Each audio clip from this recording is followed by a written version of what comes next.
Welcome everyone to the Consistently OK podcast. My name's Luke and I'm here as always with Nick. Hola. Presenting you with a podcast centered around pop culture that we do our very best to make consistently okay for you. Each month we give you one episode where we talk about all things pop culture related and break down our thoughts and more on it. Our second monthly episode will be our in-depth series, and this season we're focusing on Batman from films to animation, where we'll take you on a journey through the highs and lows, ins and outs of the representation of Batman throughout the years. This week's sponsor is another Kickstarter project, The Happiness Post. It's a joyful mental health newspaper full of science-backed articles, comics, puzzles and interactive pages, all colourful and joyful. If you care about the quality of life, this newspaper is for you. Head to the link in our episode description to back the project. All right then, Nick, a bit delayed then because of circumstances definitely out of your hands, but on my end. But here we made it to another episode.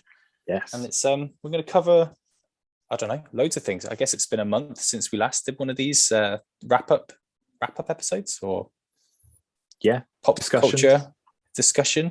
So where would you like to start? You tell me. I mean, we've got loads to cover. We've got games, we've got Netflix things, we've got comics, we've got everything and anything. How about we start with He-Man? He-Man, yes. Let's start there. Part 2 of Masters of the Universe Revelations, which was on Netflix two weeks ago, as of recording, I guess. Yes. And it was another 5 episodes. Yep. And it was something. Oh, interesting. Curious. You were very positive. Well, we were both positive about the first part, weren't we? We both enjoyed it. Yeah, I think you I was a little bit more reserved. Yeah, because I think you kind of saw like both sides of it. Like, I hadn't really had much He-Man or Master of the Universe content in my life before. And so this was sort of like a big introduction. And I loved the first 5. I think I remember saying on our podcast about that it is very much half a story. And I think it's hard to judge the whole thing on half a story. And I think at the time I said to you that the second half, you almost know what's going to happen, but it's going to be a case of like He-Man coming back, and then there's going to be a big fight at the end, and that's kind of what you got. Pretty much. Yeah, that's probably my flaw with the second part, is that it's like it's all expected. Yeah, which isn't a bad thing, because that's what people were wanting out of the first 5. But I think from my half, it was sort of like, I really loved with the first 5 that they were tipping it on its head a little bit and trying to craft a story out of something that probably, from what I understand anyway, wasn't inherently story based. Like, it was a lot of like in and out episodes with the original He-Man. Am I right with that? Yeah. Yes. And so I kind of respected that with this, they were kind of like, let's give it a full-on story, a narrative that you can follow for 10 episodes. And yeah, I think as a piece of storytelling, I think it works really well. I just think this back half suffers from like, what's going to happen. But it's a hard thing to criticize, because people were criticizing the first 5 for saying it's not what I was expecting. I think the tough thing here is that the people that criticized the first half still criticize the second half, because they were still pissed off about the first half. I look at it as in, if they just done one whole season instead of a part 1 and part 2, then because people were criticizing before it came out, because they were pissed off that Kevin Smith had said this and this and this, or whatever had happened. But if you binged it or watched it all consecutive over a few days, then I would think a quite high percentage probably have thought, because obviously the main reason people were annoyed was that there wasn't enough He-Man and Skeletor in what was very much advertised in a lot of places as being He-Man and Skeletor. And obviously Teela and everything like that taking the spotlight, or having the spotlight. She didn't take it. That was the choice. But because it all kind of came full circle, and there was a lot more He-Man and Skeletor in the second part, although I can still understand why people are frustrated at the second part because of the way Skeletor and He-Man work together. But I think if it was a consistent everything was released in one go, I think it probably would have come together nicely. And you probably would have expected the second half, but because it would have happened so quickly, you wouldn't have had that much time to think, oh, this is where it's going to go, because I liked I liked the first half, and I liked the second half as well. But it actually didn't really hit a home run for me, to the point actually where a lot of the stuff that I was excited about with the toy line, sounds a bit weird, but like the action figures and stuff, actually after the second half, I was like, you know what? It's not actually worth me investing money into a new toy. I mean, I like the old figures as well, but I just thought, I don't know, it just ended because the last episode was really epic. The fighting was really good. Yeah. But it's just something with the whole thing just didn't sit. And it's not the Tila stuff. God, I don't give it a shit. Like, fair play. Like, you get a name like Sarah Michelle Gellar doing voice casting. Of course, she's going to have a big role. And Tila's still a big part of the original series and everything as well. But it just felt, I don't know. I loved the reason I like the first part so much is because it felt quite different, and it was, I think there was a lot of good writing in it as well. Just the second part, I really thought was going to extend what I liked about the first one, but it was just okay. I wasn't like desperate to see the next episode, and I wasn't thinking, oh man, like you said, because you expected it. Oh, what a twist! Like, you kind of assumed this is where Tila's character is going to go, and like the Savage He-Man stuff was pretty cool. That was really cool. Yeah, I really liked that. And I did like Skeletor a bit, but I think I actually got a bit worn down with Mark Hamill's Skeletor voice, because it just sounds like Joker, doesn't it, from the Arkham games? Yeah, a little bit at times. Yeah, there's a couple of things at times, and I just thought, I don't know, it just didn't click, that voice in the end. I thought it was really good in the first part, and I just thought, it's just a bit tedious now. And I also didn't like, I'm rambling as always, but I just didn't like, I would have rather just be Skelegod be the main villain. Yep.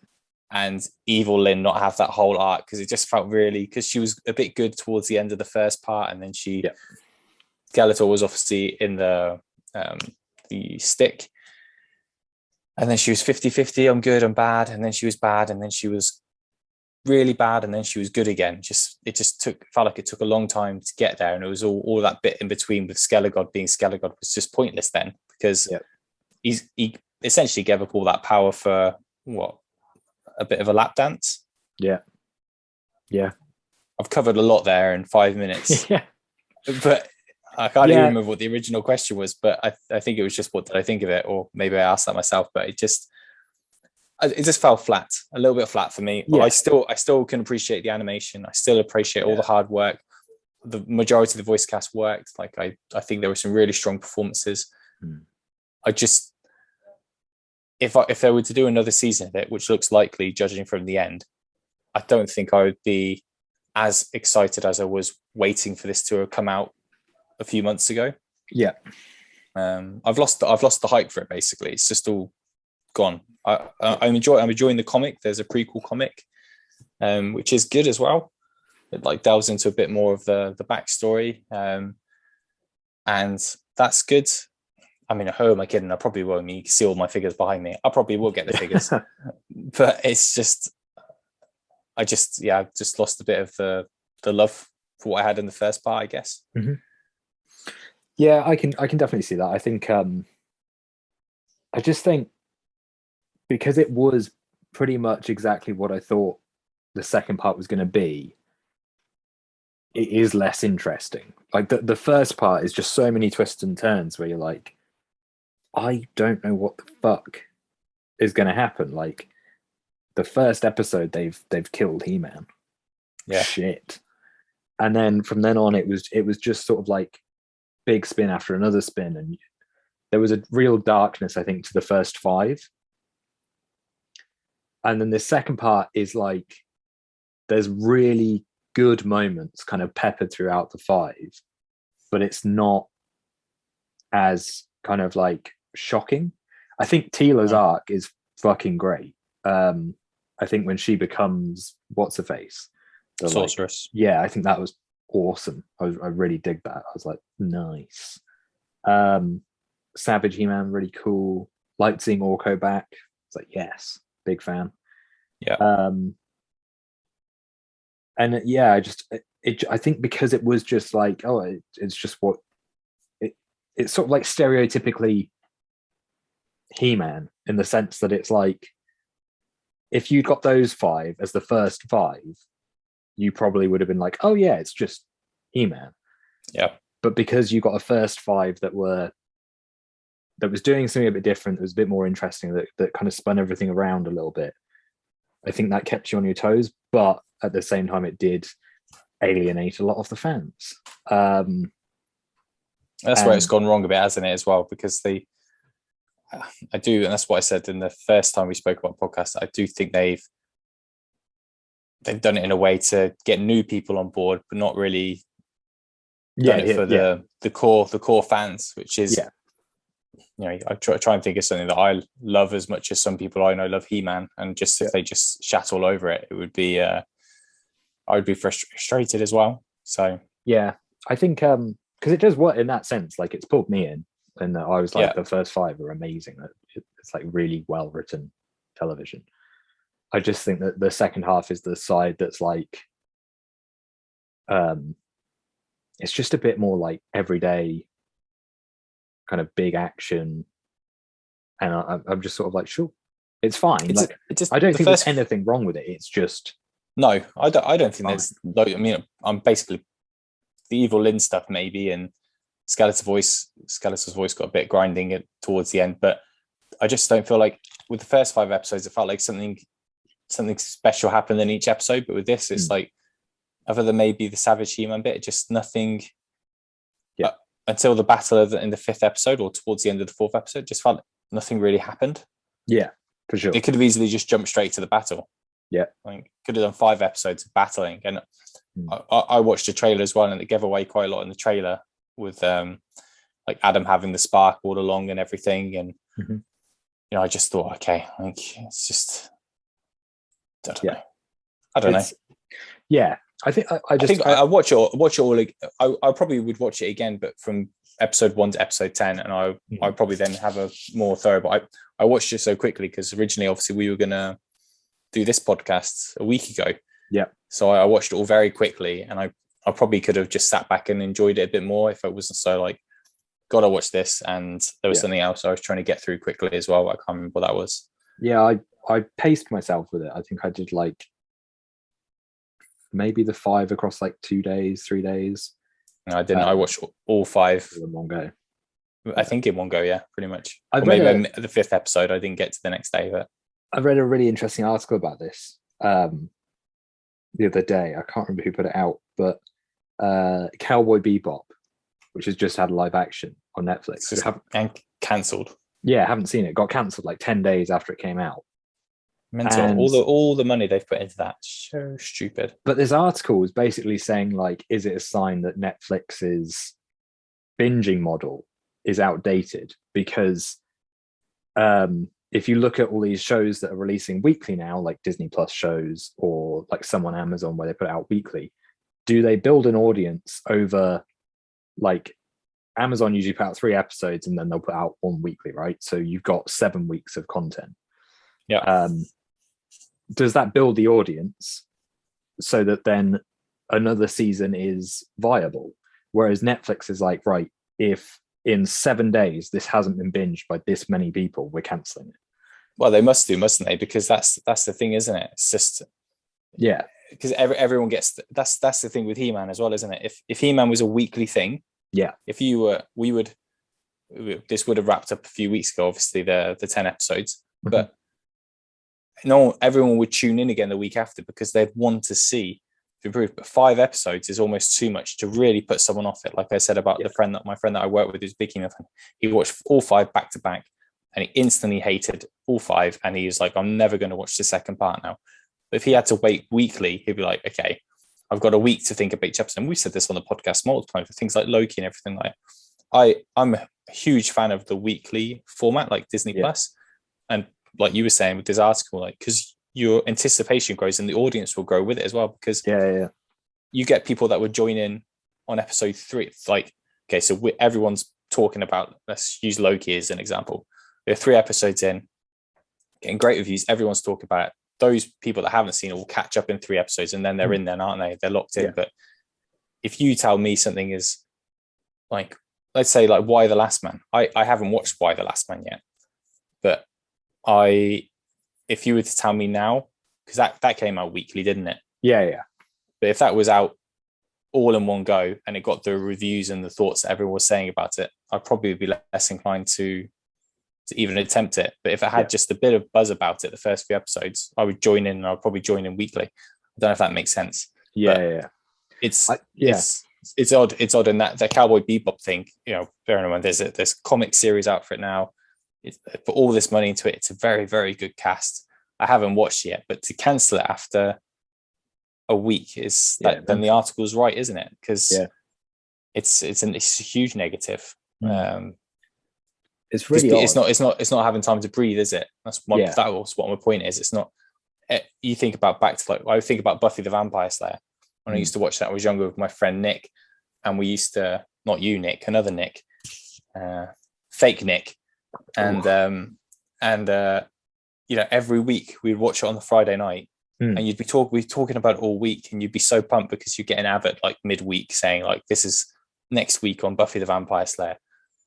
And you just had all this time to digest it and get excited about the next episode, or be like, that wasn't a very good episode, it'll pull back. It's like no different to like wrestling and stuff, is it? You just get excited for the next thing. But when it's all in one go, and I have spoken in the past about things like Daredevil, which is like, God, if I have to wait a whole week for this next episode, it's going to kill me. And that's how I used to think, because that's what Netflix obviously gives you. But I'm a firm believer now that the ratings and the shows would do better in a weekly format. I think it is much better that way. Yeah, I really like Amazon's release model, where it's kind of like, and I think Apple does something similar as well, where here's 3 episodes and then we'll give you weekly for 6 or 7 weeks. I really like that model as well, because it's nice that you feel like you've been something, and then by the time you finish the 3, you've sort of, it's been a week. Unless there's only so much you could. I mean, 2 episodes is like, you could watch 2 episodes at a night, couldn't you? If you're things going on in your life. But I also think it's a shame with the binge mentality that you could easily watch a few series in a week, and then all of a sudden you're like, oh, what am I going to watch now? Whereas if you look forward to things, if you've got these things to look forward to, like Hawkeye on Wednesdays now, and you got something on a Friday night as well. I mean, my wife and I, we had like a week where like we had something new to watch every night recently. And then all of a sudden, if something comes on to binge, we were watching what's the show that This Is Us, the new season that we hadn't seen, that came on, and it was all put on there. It was we'd done it in 2 days, and then it's like, now it's gone. What do you do forever? So it's interesting. I do wonder, in relation to He-Man, whether something like that would be better. Either release it just all in one, or do it weekly, because I feel like it suits it. But there's also, I've been watching Arcane. I've been told to watch this, but I've never played the game. No, me neither. It isn't my kind of thing, but the animation looks mental. Like, it's so good. And the voice cast is pretty good as well. And so we tried it, and we were both like, this is really good. And by the time we were watching it, I think like 6 episodes were out. What they'd done was like, they've almost split their season into 3 different arcs, I think. Okay. So it's like 9 episodes overall, and each week they release 3 episodes. That's like an arc. And I kind of like that as a formula, that it's kind of like, you treat a series less like binge it all at once, or less kind of like weekly, and you kind of just say it's almost like 3 films. And so you've got 3 episodes each week, each with an arc, and you can watch it as a film, or you can just split it into episodes. I quite like that. Yeah, it's cool. And I think He-Man suits me like I'm really hoping that they do get another season, because I'd be curious to see what they'd do with another season. They will. I think it did good overall, didn't it? Regardless of the original fans, I think it's done pretty well. But I'd like to see them do that. Either, like, I prefer it if they didn't release it all in one, and they did it as like okay, you're gonna get 3 episodes this week, 3 episodes next, and that. I think that's quite a nice model. And I think Arcane's been like really popular as well. It's super popular. It's really, really. I mean, I've contradicted myself, because at the beginning I said like He-Man would probably have done better if it was released all in one go. But that's just to appease the like the hardcore fans. Yeah, they're like, maybe they could have just watched it and then be like, okay, there was He-Man and Skeletor right at the end. But I've also said that doing it weekly because they would have to wait and see. So I don't know what the answer is really, but I'm a big fan of a format like you just said with Arcane, or just like a couple of episodes. They did that with Hawkeye, didn't they? You got 2 episodes, and then got you hooked on it, or enjoying it, and then you can carry on. Well, we might as well talk about Hawkeye, I guess. Yes, Hawkeye. I wonder what you think. I enjoyed the first episode. I really like Haley Steinfeld. I think she's brilliant. Apart from the fact that stupid tape on her face, I keep thinking there's a giant spot on her face. And I'm like, every time I'm like, what, has she got a spot? But no, it's just tape. Anyway, but she's awesome. Yeah, she's very good. Yeah, I think she's really good. I've really liked her in everything because she was in she's in Bumblebee, wasn't she? In Bumblebee, and she's the voice of Spider-Gwen, isn't she, in Spider-Verse? She's in a series on Apple called Dickinson as well, and she's really good in that. But I just really like her. I think she's a great actor, and she does Kate Bishop really well. Yeah. And so I thought the first episode was pretty good, and then I thought the second was dire, and then we're up to the 4th, aren't we? Yeah. Yeah. Forgettable in that I can't really remember much. I remember Yelena at the end of the last one. However, I said this when Black Widow came out. It really pisses me off that the angle that they've gone with her is like, he's the one who killed Natasha. Go hunt him down. Yeah, it's just to get her into something else, isn't it? Yeah, and also at some point she's going to figure it out, and she'll be like, I was tricked.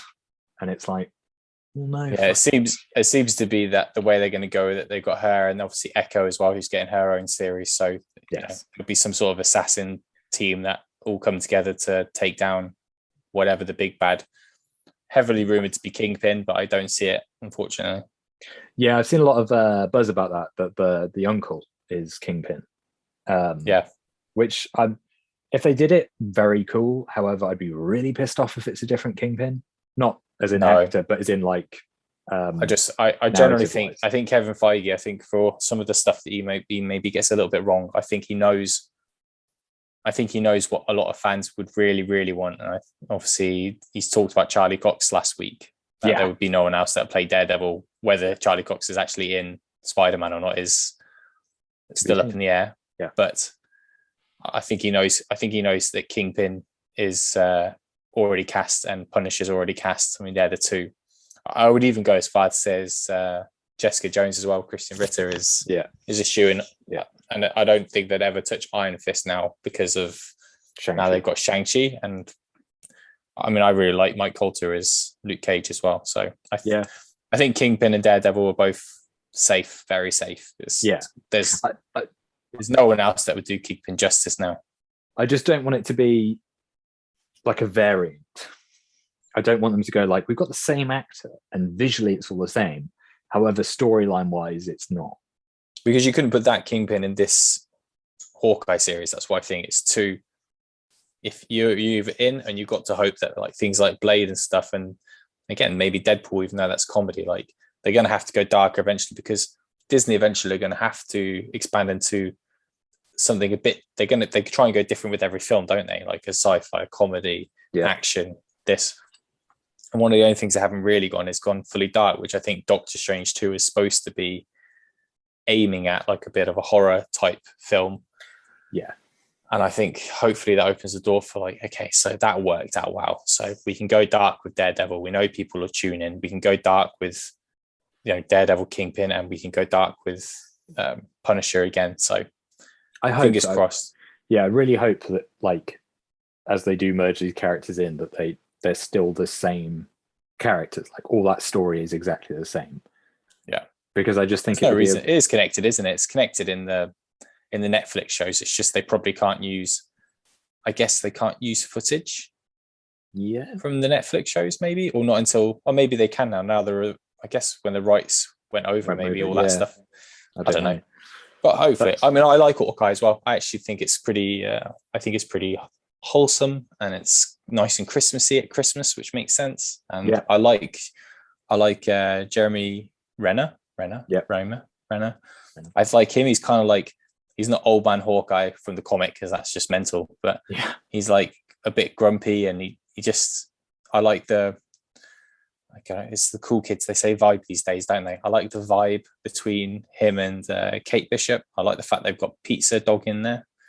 Yeah. And I just think it's, I think it's pretty cool. The only thing I feel like is that, you know, in the Netflix series, because this is 6 episodes or 8 episodes, Hawkeye. I think it's 6, 8, 7. I think it's 6 or 8. Obviously, with the Netflix shows, it used to be 12 or 13 episodes. And the thing you'd get with those is that there was almost essentially 2 parts to each season. Yeah. So you'd have a villain who would actually turn out to be good by the second half. And you obviously think that's going to happen with Echo. But my worry is that it's going to be too quick of a turnaround. That it just feels a bit pointless. Yeah. Because like in Daredevil, for instance, you had a whole first half of a season of season 2 where Punisher was the bad guy. And then the second half, it was the Hand and a bit of Kingpin, but Punisher was then on a like redeeming arc then, where he was in court and he was in prison and everything. And it happened in season 3, it happened in Iron Fist, happened in Jessica Jones, happened in Cage. And it's like, I just feel like if this is too short, because those episodes were an hour long each as well, whereas this is a shorter episode. And if it's only 6 episodes or maybe 8, it's 6. So it's 6. So we've only got 2 left.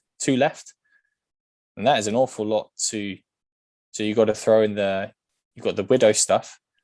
Yeah. And you've got to turn Echo from trying to kill Ronan, who's Hawkeye, because of killing her dad, into essentially what is going to be a good guy, I think. Yeah. So I can't imagine Echo being a villain series. So that is the only thing that I don't like about it, is that I feel like they could have just skipped the Echo stuff and just put the Widow stuff in, even though you would have not been happy. But I'm willing to sacrifice that. I don't mind her being in it because I really like her as a character. I just don't like the storyline they've given her. I think there's way more interesting storylines. Like, why not have her?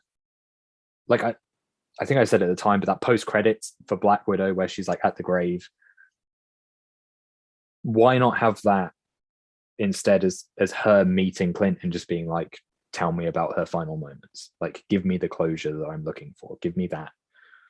Rather than like set up this nonsensical, he killed her, go hunt. I think the reason is that she's looking for someone, isn't she, to take out on as well. So you're easily swayed in being like, this guy's to blame. She's like, right, I'm going to go and get this guy. But you're right. Yes, she's a level-headed person as well. So it doesn't really make that much sense that she goes and attacks someone who's looked after or helped Black Widow for so long. Is a bit odd. I can't believe there's only 2 episodes left. It's crazy, sure that's right. Yeah, I just googled it. So we've seen 4 episodes now. 4 episodes. The 5th episode is the one that they've like overhyped because somebody, I can't remember if it was an EP or a writer, was like, I think the 5th episode will blow up Twitter. And I was like, just don't say it, because like people just go nuts with theories and bloody Black Widow variant, won't it, or something? Yeah, or like fucking Mephisto. Just sure. Like that was WandaVision's biggest problem, is all along everyone was like, Mephisto.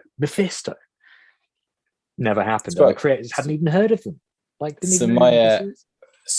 my older brother Ryan, he's just watching WandaVision now, and he texted me last night. He's like, "Oh, the Quicksilver twist was so cool." I was like, "Oh my god!" Like, this feels like so long ago, but now I'm like, it was a really cool twist. Like, I wish I could go back and I probably would enjoy it even more now. Actually, that's because Agatha's got her own series, hasn't she? She was pretty awesome in bloody song. The song was up for was it up for like a Grammy or something? Something like that, yeah.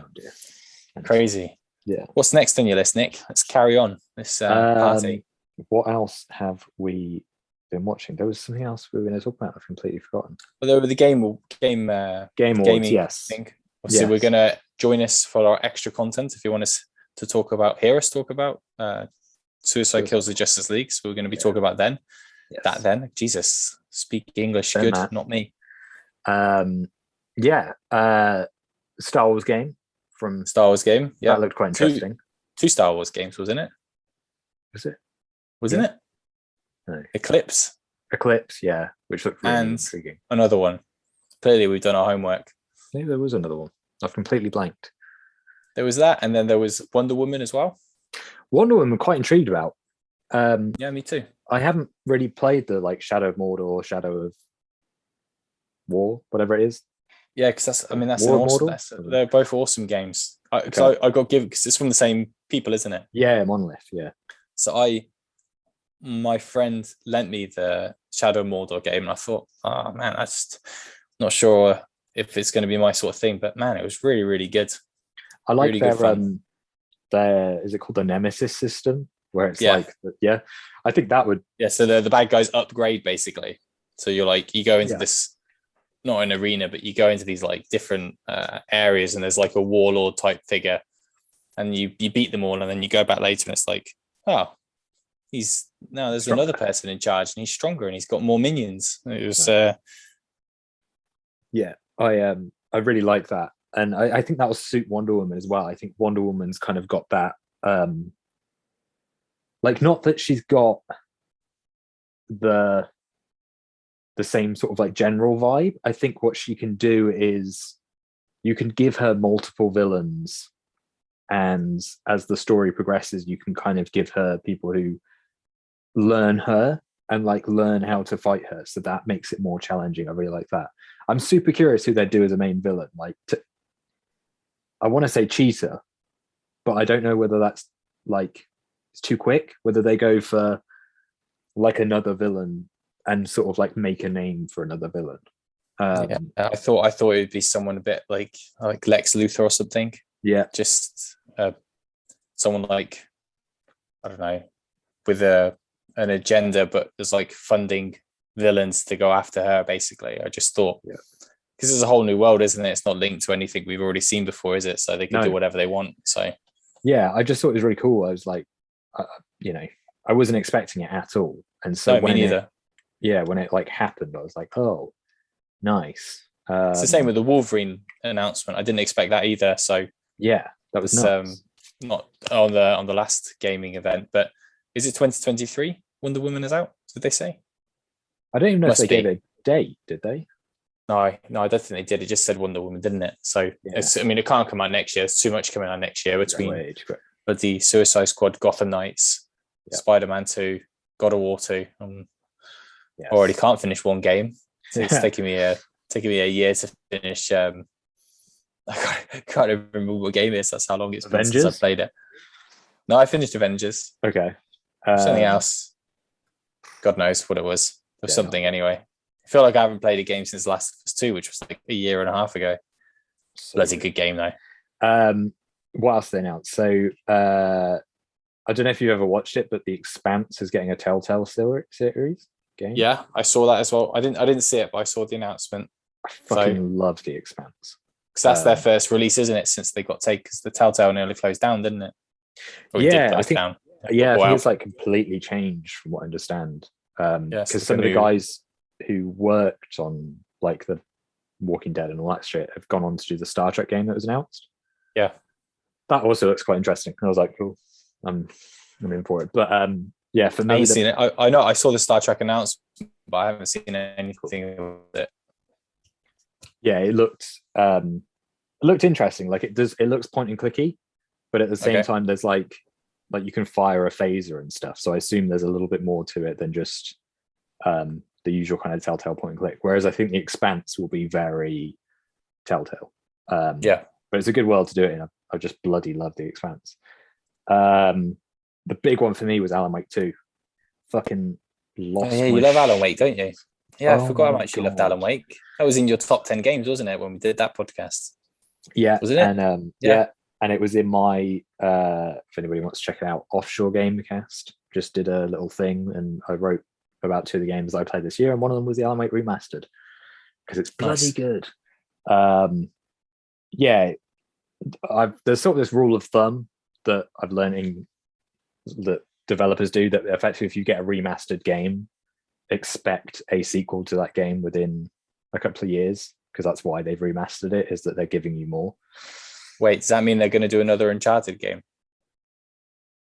Probably. Because haven't they just remastered Uncharted, didn't they? Well, I don't know if it's a remastered. Maybe it's just re-release. It's like all They've done Uncharted it so 4. it's all next gen, haven't they? Yeah. Yeah, I think all of them have got like 60 frames and whatnot. I'd love another Uncharted game. I think they are working on it. It might just be, I guess maybe it's just the hype of the film, isn't it? Tom Holland. Yeah, that is probably attached. But yeah, when they announced Alan Wake 2, I was like, sick. I kind of knew it was going to happen, but I really like the fact that they've done it as like a survival horror. Remedy have never done it, and the trailer is just fucking awesome. It's like so. When's that out? Is that out next year as well? They said 2023, 2023. And they're sort of going dark for a little while, which is a pun, which is good. And then I think over the summer, so I assume for like E3 around that time, they'll reveal a bit more about it. But yeah, it's just bloody exciting, and I'm really in for it if it's going to be a little bit more scary, because when I replayed the remastered, the story is still great, but the combat gets a little bit repetitive. And I think because I played it in 2010, like before I'd played stuff like Last of Us or like Uncharted 3 and 4, that kind of thing, I sort of hadn't really played as many third-person games, I guess. And Alan Wake was the one where I was like, fuck, like games can tell really, really interesting stories. And yeah, so that's probably the only thing that I don't think holds up is the combat, is that it shows its age, I think is what I'm trying to say. But the story still holds out. And so I think a more updated version, and if they lean into it being fucking horrific, I'll love it. I'll just probably never complete it because I still haven't finished Alien Isolation. That's been out for years. It's too terrifying. The Alien Isolation. I remember talking to you about that when it came out. So good. Did you ever finish it? Yeah. Oh, fuck, brave man. Harry and I, so for Harry's birthday, the night before, we were like, we'll play some Alien because it's right around Halloween. And so we were up to like 3:30, 4 a.m. playing Alien. And it's just fucking terrifying. And so then when it's coming around to my birthday, which is in like 9 days, as a time of recording, we were like, right, we'll play Alien again. So we played it last night. Did the moment where you go through the nest. Yeah. Fucking hell. I was like, what are you two like? Get on with it. I was like, I can't play this. I was like starting to go through it, and Harry was like, you're going to want to play this bit. I was like, what do you mean? And then, yeah, I got into the nest, and I was like, oh, there's face huggers, and there's fucking loads of aliens. Like, no. I couldn't do it. That's how Harry played it before? So Harry hasn't finished it, because like me, it's quite shitty. Terrifying. But he's not much further ahead of where we've got to in like our joint playthrough. And so he's starting to get to the bit where he's like, I can't quite remember whether I've done it or not. But yeah, it was just rip the bandage off, as they say. Just got to so carry on with it. I played it. So I swear I was playing it around the same time I was playing Arkham Knight. It was probably around the same year, yeah. I was just playing. I swear it was because there was a bit in because I've been playing so much Alien Isolation. Then when Arkham Knight came out, there was a bit where Man-Bat jumps across the roof. I kid you not, I shat myself. I threw the control so high in the air, it landed, and I jumped even more.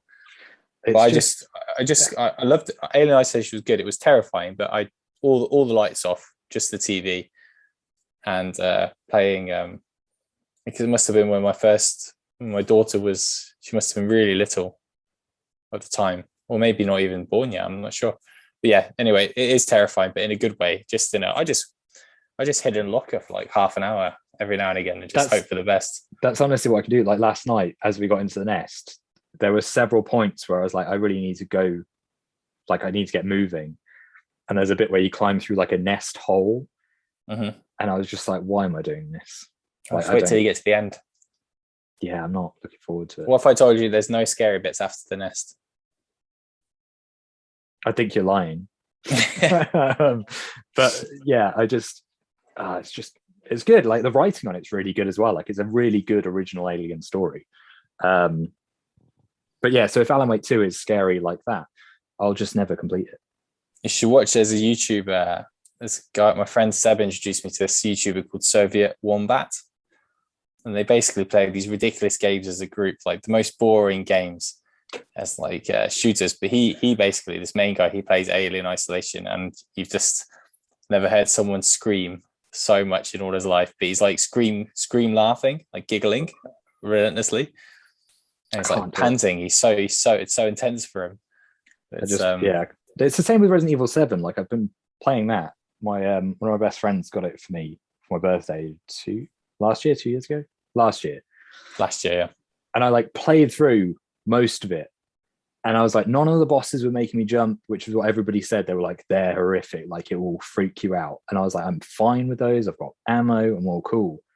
The thing that freaks me out is there's like these mold creatures who have like a sideways mouth, and they like really gangly, and they freak me out. And now I'm at this point where like I've saved it, and straight in front of me a mold creature is coming out, and then to the left of me a mold creature is walking out through the darkness.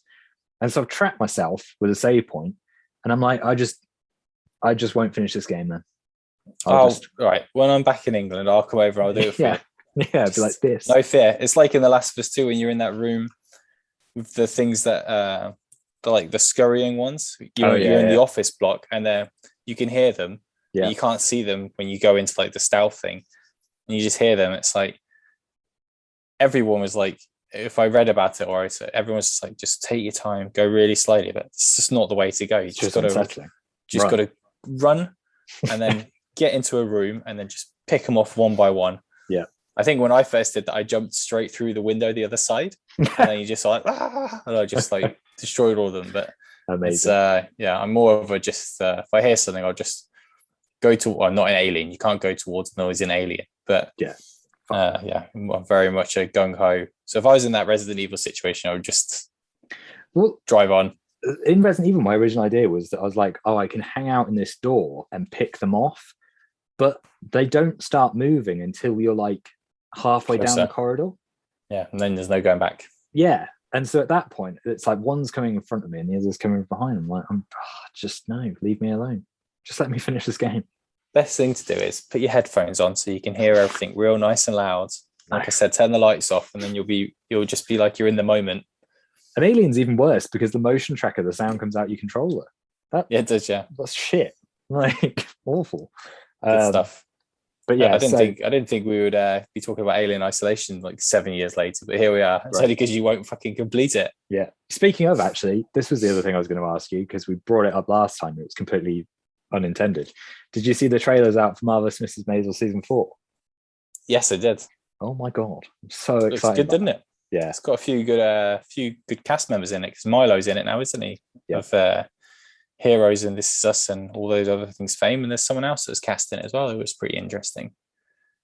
God knows who it was, but yes, I did see the trailer. Yeah, it was pretty good, because we only finished season 3 like a couple of weeks ago, and there's like, season 4 is ages away, but no, here we are. Yeah, bang on time, using the Amazon model of a few episodes, and then you got to wait. So perfect. Yeah, it's just so good. It's really good. Yeah, the writing is just insane. I wish more people would watch that. I feel like a lot of those cast members as well could. Some of them are obviously big stars already, but I get the feeling with like someone like Joel Maisel. I'm not sure who plays him, but he's like, there must be like big things on the horizon for him. He's very good. Yeah, I think like everybody's really good at it. She's insane. She's really good. Yeah. Yeah, like really, really good. I just can't get over. Is it Kathy Griffiths? Is that her name?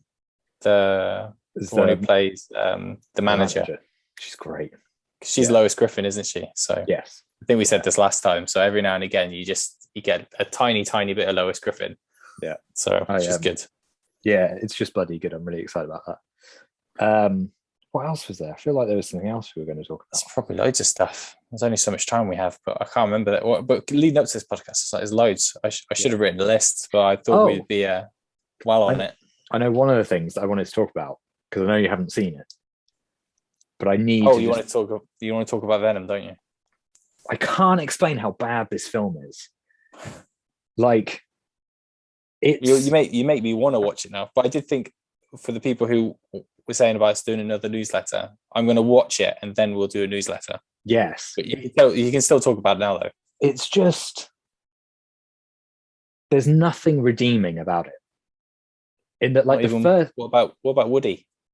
No, like, he's fine, but the dialogue is so bad that you're just like, this is shit. Like I've a few clips from Spider-Man 3 have popped up on my YouTube recently, which then I've watched back because I haven't seen the film since probably like 2008. And I forgot how bad the dialogue is in Spider-Man 3. Yeah, it doesn't hold up very well. Yeah, like the scene. I don't think it ever held up. No, but the scene where he interrogates Brock and he's like, "You're trash, Brock. Fucking awful." That is like, imagine that dialogue for an hour and a half. That's Venom 2. It's just so bad. Is it cool to see Carnage on screen? So it must look, because I always thought Venom looked good and Carnage looks good in the trailer. Visually, yes. Like I was talking to Harry about this because Harry is a massive Venom fan, and we saw the first one together. And I remember him saying it's annoying because he was like, the first one isn't good, but Venom looks good 90% of the time. I think there's a couple of shots where he looked a bit shit, but the plot and everything around it was shit. Yes. The second one is like just so much worse, which I didn't think was possible. But Carnage looks good. However, they get his character completely fucking wrong. Yeah, I read about that as well. I read they got the whole thing. I also saw a clip of Woody Harrelson, Cletus, yeah, in his he's like in a red blazer or something. Yeah. So it's like, a typical. We're going to give the character like the clothes. Friday night villain. Like, yeah, he's wearing a red blazer because he's Carnage. Like, you might as well just put like Tom Hardy in like a black leather pants and a black jacket, trousers. I'm not American. I mean, I'm not overly excited. The only thing I've already seen the post credits sting. So badly done as well. So badly done. It just looks really weird as well because it doesn't make any sense. Why does he want to eat Tom Holland? So I was talking to Harry about this, and Harry said he wonders if it's because it's a different symbiote that's in him at that point.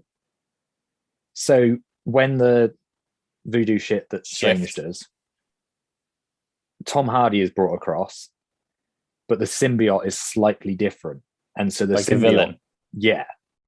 Rather than like a yin and a yang, it's like he is actually bad. But what pissed me off so much about that is the fact that they felt the need to make a joke. That it's like you get the scene where it's like he sees Tom Holland and he's like, I want to eat that guy. And then it cuts to a guy coming out the bathroom and he's like, why are you in my room? And it's a really abrupt cut as well, isn't it? Yeah. And I was like, why? Like, just why would you? Would have been better. That's what I was saying to someone anyway. I said it would have been better if someone who's seen the film as well. It would have been really good then if Venom, even though it's really stupid, but just attacked that person in the hotel room. Yeah, just anything. I'm not saying to eat him, but just beat the crap into him or something and was like, this is what's coming Spider-Man's way now. This Venom is going to get him. But I have no idea. I also can't see, because obviously there's Sony and Marvel Studios thing where they want them to cross over, but how you get this Tom Hardy Venom character over, I think the only hope is that maybe in Venom 3, Tom Holland's Spider-Man is in that, but that's going to diminish that Spider-Man, isn't it, a little bit, if it's as bad as people say it is. And it's really strange as well, because it's Andy Serkis, who I thought would actually do a really good job. But there's no style to it, I don't think. And I think there was style to the first one. The first one did have its moments. There were some good bits in the first one. It's like they realized that with the first one, the thing that worked was the comedy. And they were like, okay, let's play that up for the second. And it just doesn't work. And like Naomi Harris, who I'm a massive fan of, like she's an incredible actor, has terrible fucking dialogue again. There's like this one scene that really pisses me off where she's like sat in a car and then she just does this stereotypical kind of like infatuated like woman with a crazy guy, and she's like, oh baby, and it's just like, just make any other film ever. It's just tough, isn't it? Because you worry about Morbius and you worry about, obviously, I love mean, I love Spider-Man, but I love the villain. I love the Rogues Gallery. They've done it with some of. They did it with Rhino and Amazing Spider-Man 2. Stupid. And they obviously looks like they're doing it a little bit with Venom and stuff. But I think they can still redeem Venom, but it just needs a different direction. But why not just make the film what it should? Just use the source material that's all there. Just make Venom a fucking nightmare. And then the only reason him and Carnage ever fight is because Carnage is more of a nightmare than him. Yeah. Like, that's the only reason. Like, and it just, they could have just, Sony could have owned, they could have their corner of the Spider-Man universe. Yeah. If they just said, right, you do these characters. So you've got like your Vultures, like your Michael Keaton Vulture stuff, which is a bad guy, but he's not like, he's not, he's just got his things. But then we will take the Morbius, the Venoms, the Kraven, the Hunters, and we will make it dark, like really dark. And if they cross over, there could be like a middle ground. They obviously haven't. They've taken a Venom character and turned it into a comedy. And you worry about Kraven the Last Hunter as well. You worry that it's going to be, I don't know what it could be. I don't know. I have no idea what angle they're going to go with. I wish they were smart, Nick. I wish they were like you and I, because the best thing they could do with Kraven the Hunter, I'm obviously going off the Venom thing now, but I have a vision, is that at the end of a Spider-Man film, it's fucking pissing it down with rain. It's dark. And it goes into this mansion, kind of like the Venom post-credit scene, obviously, but on the TV, it's Spider-Man, and Kraven is like, that is what I'm going to hunt next. Like, there's all these dead animals on his wall, and that's what he's going to do. But yeah, the Venom thing sounds really fucked. It's just awful, and can't wait to see it. It just doesn't do it right. And I said to Harry, I think what they've tried to do is they've tried to make Venom like Groot, or King Shark. Maybe King Shark's a better example, in that like he can do bad stuff and he'll eat people, but you think he's cute. And a lot of Venom 2 feels like they're going, Venom may eat people, but he'll also cook you breakfast.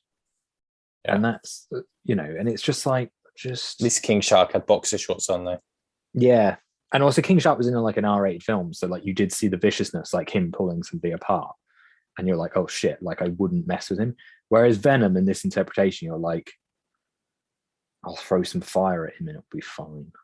But I mean, maybe Harry's onto something with the Venom thing as well. Like maybe if it is a different kind of Venom, that's our way to get like a darker Venom, hopefully. But again, it's hard to separate what you've seen in Venom 1 and now Venom 2 with something new, because in an ideal world, Venom would have just been in the MCU and, done a bit differently. But Sony have to do it. I mean, the reviews have been terrible, haven't they? And I don't know what money it's made, but it's done well. Has it? Okay. Yeah. Well then, because they said they're going to do a Venom 3, didn't they already? Yeah. So it's made Venom like 3 good bank and better reviews than the first, which I'm like. When they're going to do a Sinister 6, aren't they? That's the aim, isn't it? The end game for Sony and Marvel Studios is that it's a Sinister 6 type vibe at the end. Yeah. The only other thing that I think I remembered that I'd seen, which I don't know if you've seen, but I bloody loved, was Ghostbusters Afterlife. I haven't seen it, no. Fucking hell. So good. Is it? I've heard like a few ups and downs. I mean, there's ups and downs of everything, isn't it, these days? Yeah. So I think you have to enjoy Ghostbusters 1 and 2. I don't think... I love Ghostbusters 1 and 2. So. I don't know if this pulls a new audience in. It's hard to tell. I heard there's a bit of a Force Awakens vibe where it's like basically Ghostbusters 1. Yes, it pretty much is. However, I think I said to Harry before Harry saw it, because I saw it just before him, and I said to him, this is like, it's the best form of fan service in that it gives you new characters you really like. It gives you a similar plot to the film you loved, and it gives you what you want from a film returning from the 80s. But yeah, the last act, like the final 30 minutes, is bloody good. Really random cameo, like really bizarre. I know a lot of the original Ghostbusters are in it again. Yeah. Is that the weird cameo? No, there is like No. a cat like guy in one scene, which you'll know, and he's just in one scene, and you're like, wait, the fuck? Really Can I weird. guess who it is? Yes. You can tell me if I'm right. Is it what's his name? Who doesn't act anymore, but he acts again now? The guy in what's his name? Honey, I Shrunk the Kids. Oh, Rick Moranis. Yes, is it Rick Moranis? All right. No. Can I ask another question? Yes. I know there's mini Stay Puft Marshmallow Man, but is there a giant Stay Puft Marshmallow Man? No. Fuck, it's over. I don't want to watch it. But yeah, it's just really good. Like, it feels like an 80s kind of like kids adventure film. Like it's sort of similar to Goonies. Whether or not it should have been closer to something like Lost Boys, where it's kind of a bit more horror, because that was the interesting. Like I watched Ghostbusters 1 and 2 back before I saw it, and interestingly, Ghostbusters sort of does toe a line between like a comedy horror. Yeah. That first scene in Ghostbusters for the library. I was fucked up for years. Yeah. And I think there's elements which are really, really cool, and you're like, that's just really nice. And then the comedy is just good. Like, it's my issue with the reboot one that they did, because I love the cast of the reboot. It just wasn't funny. Like, it was like modern jokes that just didn't land. Yeah. This one is like, it clearly follows the first two. Like, you can tell it's come from somebody who was linked to the first lot, and it just all works. And yeah, like the third act, I was like an emotional wreck. I was like, oh my god. But, I'm really looking forward to it. I think it's on iTunes now. I think it's like one of those ones you can rent for like the money you'd pay to go to see it at cinema. Because we saw Bond the other day. Yeah. Did we talk about that already? No. I talked about it with Neil on extra. No, I didn't like it, no. Oh really? Interesting. How come? No. Okay, so I liked it. So I like a lot of the Bond films. I really like Daniel Craig's Bond. I just thought it was just so pointless. Interesting. Like, you just, obviously it's a big love story, really. Yeah. And you've got Rami Malek. Is that how you say his name? Yeah. Shit with names. Yeah. But what was the point in him? Yeah, he was probably the thing. He was barely in it. Yeah. His plan was shit. Yeah. And yes, he killed Spectre after all those films talking about Spectre and la la la la, and then it's just over and everything. And then he drops this girl who bites him on the hand. This is obviously, everyone knows the spoiler, so I'm just going to go with it now. We've spoiled everything else today. And then he's like, he leaves off with his guards and he's just like onwards. And then just all of a sudden, you don't see him again until he shoots Daniel Craig. Yeah. And by that point, he looks like everything's up in the air. But I mean, Jesus Christ, like he just didn't do anything, did he? He was barely. I love some of the shot. I love the opening bit when you first see him in the snow with his mask. That was cool. There were bits that I just kind of felt I found it super underwhelming for the last one for Daniel Craig. It didn't feel very Bond-like. It just felt it didn't feel like it was hard for them to work out anything. Interesting. It was like, we've got this eye and we've got this and we know what to do. This is where we're going to go. You kind of suspected the people that were going to turn straight away. Like, you knew that Ash guy was going to be a bad guy, and just I didn't like the other 007, not the actress or that there was a female 007. That is 100% not what I mean. I just thought that they didn't gel well on screen.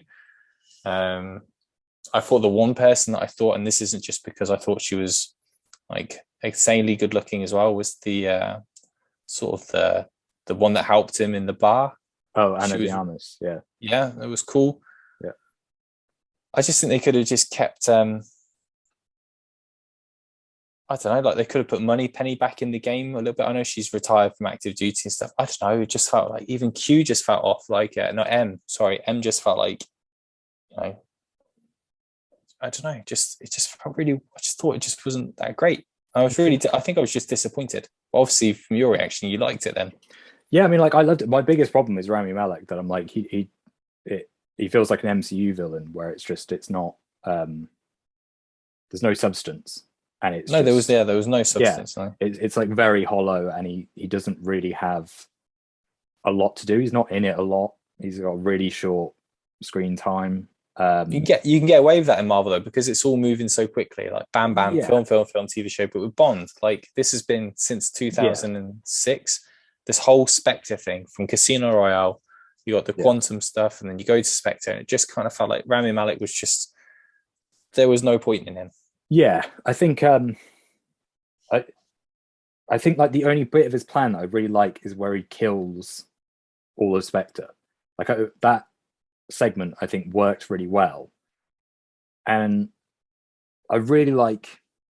I think the thing that I loved was Craig's arc, that it was kind of like all along they've been telling this version of Bond, which is like the first ever Bond that's been in love, and that's the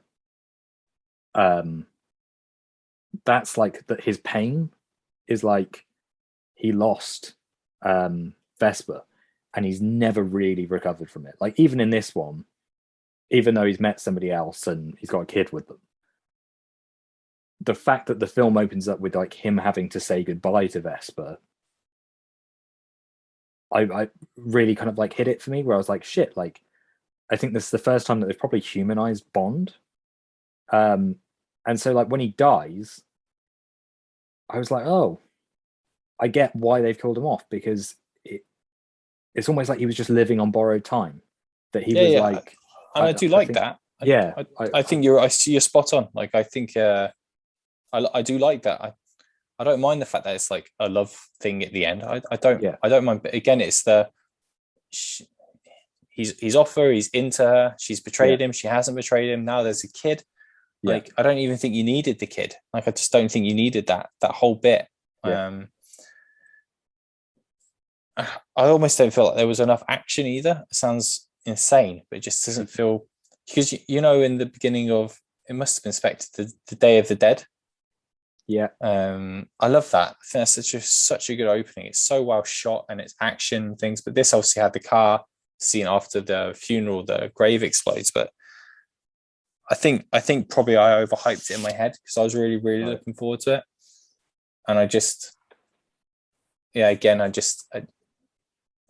a bit underwhelmed by the whole thing. Did Neil like? I haven't listened to the extras that you can listen to. People, if you haven't listened to Nick and Neil talking about it, but I was curious if he liked it as well. Yeah, but I think both of us were kind of like on the same page with it. I think it was just we both really liked it, but I think we both said, I think anyway, that we felt like Rami Malek didn't have enough screen time.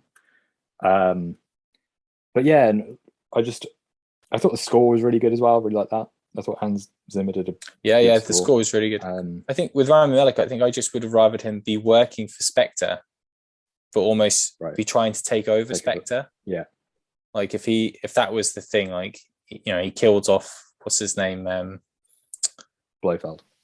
Yeah, if he killed him off, like he turned a weapon against him, like he did with the whole of Spectre, like that Spectre bit could have been nearer the end, and Bond could have been like, oh shit, like all this time I've been suspected of this guy is actually he's been taken over from the inside. But it just just was a bit just a bit odd for me. I just didn't didn't enjoy any of the characters overall really in that film. I'd completely forgotten that, because I didn't enjoy Spectre. Like I thought Spectre was shit. But I'd forgotten that the girl he is in love with in this, it was in Spectre. So when she came into this, I was like, God, they've like introduced a new love like really quickly, and they've just gone with it. And then when they're like, oh, there's a bit of history between her and Blofeld, I was like, that's it. Because in Spectre as well, they were on and off, and then he suspected her, and then he didn't suspect her. Or just oh my God, I like the fact that it was in Norway. You're going to shoot an action film now, whether it be Mission Impossible or Bond, you go to Norway. So I live in Norway. For people, that sounds mental. Sounds like I just really like Norway.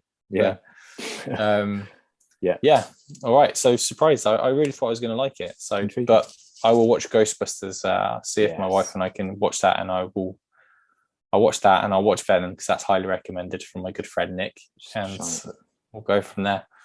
Obviously, next time we record one of these bad boys, we'll get to talk about Spider-Man. Ropey. I'm nervous. But yeah, I mean the other.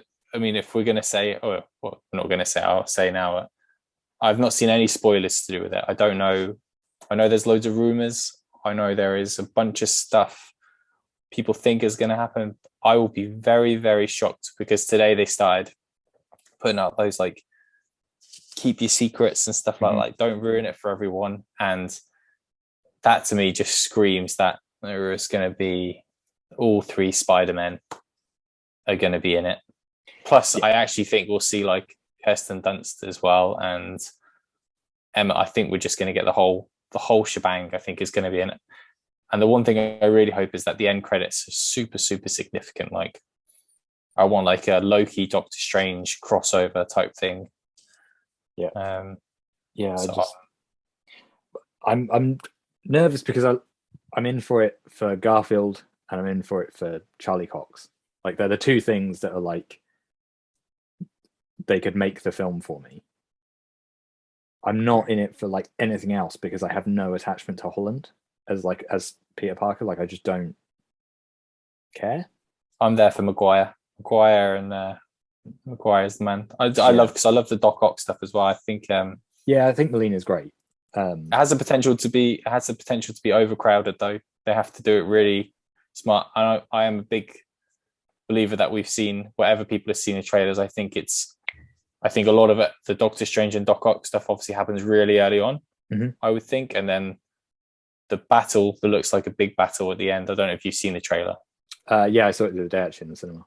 So I feel like it's being portrayed as it's like the end, but I feel like it's more of the middle. Right. And like these sub-villains, the Goblin and Elektra and stuff, I think they're just going to be like something like just in the middle and they'll come and go basically. Yeah, I think so, there's a lot going on with it. I don't think it's going to match the hype. I think because of all the rumors and it's gone on for like 2 years, I think there's a silly amount of hype for it. And I think it's gonna do $1 billion, isn't it? It's definitely. It's gonna be one of those ones, even with the COVID stuff going on still. I think it's gonna be mental numbers because I think once word of mouth gets out that these people might be in it. Unless it comes out and like the reaction to it is mixed. Super positive. Oh yeah. Like if that comes, yeah. Well, I mean, you'll know by the end of the week, won't you? If it's exactly if it's good or not. What's going on? So before we wrap up, though, on our Dark Knight episode, you'd watched Shang Chi, which you hadn't talked about, but you said you would. That's true. Should we finish off with that then? Yeah, finish on the Shang Chi. Give it a high. I loved Raya the Last Dragon too. Yeah, it's good. I really enjoyed Shang-Chi. Yeah, I thought it was a bit of a breath of fresh air. I loved the fact that because I saw it within a 5-day period. I saw that in Eternals. So I saw Eternals, and then I saw Shang-Chi. So I was from bad to Eternals good. I was very, very mixed on Eternals. Although I'm really looking forward to watching it with my wife when it comes on Disney Plus in January. Because I'd love to see it a second time and see. Now I know how it goes, like what it's like, basically. Yep. I'm willing to give it a second go, essentially. And yeah, Shang-Chi was really good. I love the fact that it was just straight in there. It was just like, this is the bus scene that was heavily advertised in the trailer. There's no fucking around. Like, we're going to drip in his origin story, and it was a really powerful origin story with him and his dad. And it happened. See, that's what I think I said this in a Dark Knight one, that Eternals really forced all the older stuff, and there was so much of it, and it took so long to get going.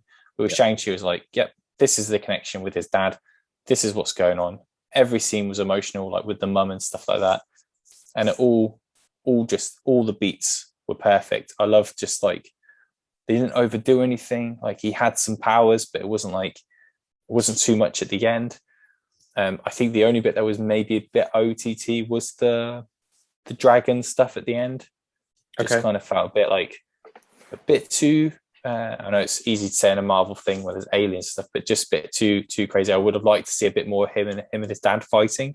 Yeah. As I think that's what it was building to for so long, and then it was kind of like, okay, they've reconnected a bit now, and he's taken the rings and whatnot. But overall, it was like a solid Marvel film that I thought was much needed, because like I think you said, it was just a Disney, like a a Disney film, but it just felt.